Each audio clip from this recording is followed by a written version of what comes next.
All right, today we're going to get into something that so many of us feel, but we really struggle to put a name to it. It's this, like, deep-seated exhaustion, one that has way less to do with how much sleep you're getting and everything to do with your relationships. So, together, let's start to dismantle the very architecture that builds this feeling. Yeah? Does that hit home?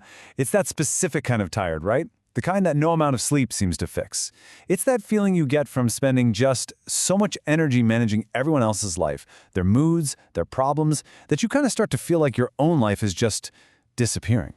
And here's the thing, this exhaustion, it's not just mental. I mean, it often shows up as a physical sensation, right? Like a literal pressure, a weight in your chest.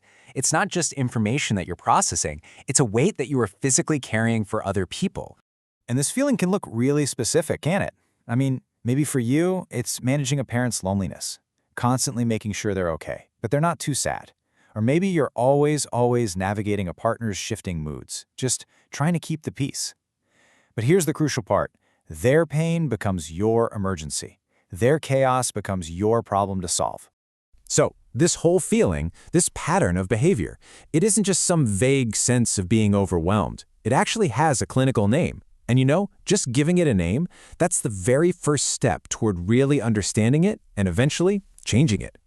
Okay, so the psychiatrist Murray Bowen, he called this emotional fusion. And it's exactly what it sounds like. It's a state where the boundaries just blur completely. You literally can't tell where your feelings end and theirs begin. Where does your responsibility stop and theirs start? You are, for all intents and purposes, fused together. But how does a state like this even get built? I mean, this doesn't happen by accident, right? There is a very specific psychological architecture that holds it all up. And if we want to dismantle it, well, first we have to see the blueprint. So the first layer of this whole structure, let's call it the training. And this is so important to get. You didn't consciously choose to carry these burdens. Nope, you were very likely trained to do it, probably from a very young age. Now, Bowen had a term for the environment where this training happens. He called it an undifferentiated family ego mass. I know, it's a mouthful, but it's such a powerful idea.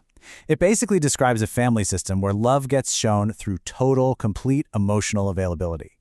In a system like that, there's no real separation between what one person feels and what everyone else feels. It's all mixed together. And this really gets to the core rule you learn in a system like that. Setting a boundary, just saying no, it isn't seen as healthy. It's actually experienced by other people as a deep, personal betrayal. So what do you learn? You learn not to do it. Simple as that. Okay, so this training, it leads directly into the next layer of the architecture, which is overfunctioning. This is that chronic habit of taking on someone else's responsibilities. And it's a pattern that, plays out in so many of our adult relationships. And here's the real kicker, the true motivation behind it. Overfunctioning, it's not generosity. It's not actually about helping the other person. It's about managing your own anxiety. You rush in to fix their distress because your nervous system has been trained to find their pain absolutely intolerable. And the tragic irony here? It actually prevents them from ever learning how to handle their own lives. All right, the final piece of this architecture is maybe the most subtle one. It's a mechanism called triangulation. And this is what happens when the tension between two people just gets too high for them to manage on their own. So to relieve that pressure, the system just automatically pulls in a third person to absorb the stress. Think of a mother who vents to her child about her partner, putting that kid right in the middle. Or a friend who pulls you into their argument just to get you on their side. Now, this gives some temporary relief, for sure, but it comes at this huge cost. The actual problem never, ever gets resolved. It just gets frozen in place. Okay, so we've seen the architecture, right? We get the training, the overfunctioning, the triangulation, and honestly, it can feel pretty overwhelming. So, the real question is, how in the world do we start to take this thing apart? Well, the goal of this whole process, and this is key, it isn't to detach or to stop caring about people. Not at all. The goal has a name, and it's all about finding a much healthier way to stay connected. And it's called differentiation. So differentiation, it's your ability to maintain your own sense of self while staying in close relationships with people. It's about being able to say, look, I am with you and I care about you, but I am not you. Your feelings are not my feelings and your problems are not my problems to solve. All right, so let's get practical. How do you actually start doing this? Because let me be clear, this is not about having one big, dramatic conversation. It's about making small, consistent shifts in how you show up every day. So, here are the first steps. You start to return responsibility to its rightful owner. So when someone comes to you in a state of chaos, you offer them your presence, your warmth, absolutely, but you stop offering them solutions. You have to consciously refuse to pick up that emotional weight. And honestly, this can be as simple and as powerful as just saying, wow, that sounds really hard. I believe you can handle this. Now, a really crucial warning.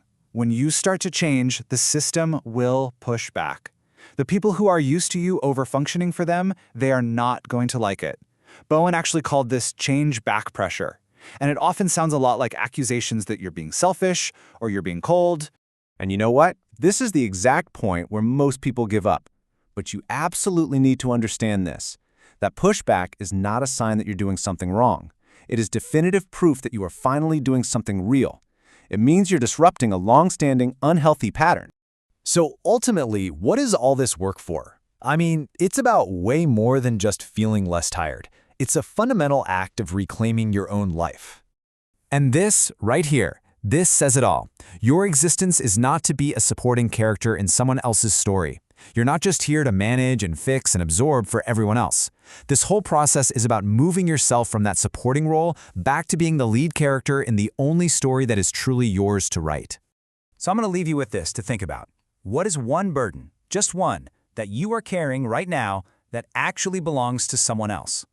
Just naming it, even just to yourself, is the first really powerful step in starting to set it down. Thank you for taking this time for yourself.